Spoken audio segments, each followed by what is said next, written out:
Recently, a lot of us have discovered the absolute scam that is the weekends and the fact that you have 2 days to rest and 5 days to work. Isn't that wonderful that in your 7 days of the week, you have only 2 days to rest and then you have to work for 5 days?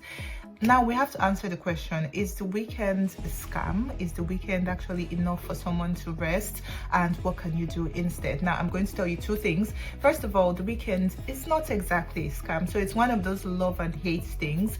The truth is that, you know, especially with certain economies, the economy would not work quite well if every single person were to reduce their working time to just like 3 days a week or 4 days a week. There is a reason why things are structured the way that they are structured.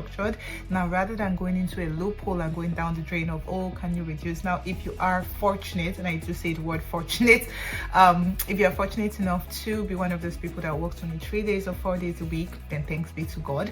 But for the majority of us who have to work 5 days and then we only get Saturdays and Sundays off, or you know, whatever schedule, basically you have to work 5 days and then you only get 2 days off. Here are two things that I recommend that you can start doing.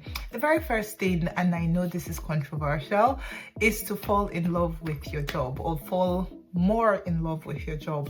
Because the truth is that if you love what you do, and I'm not saying that every single day is going to feel like a love letter, because it's not, but if you love what you do for the most part, the weekdays won't feel as terrible as they would if you don't love what you do. Because if you don't love what you do, all you're going to be thinking about from the very start of the week is, God, when is it going to be Saturday? And I just can't wait to be done and get out of here.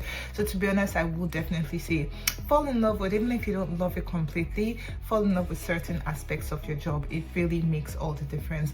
The second advice that I would give is to make the most of your weekends. Some people know how to pack every single little bit and detail into their Saturdays and Sundays. It's like, when do you rest? And then Monday comes around and then you're wondering, why am I exhausted and why am I tired?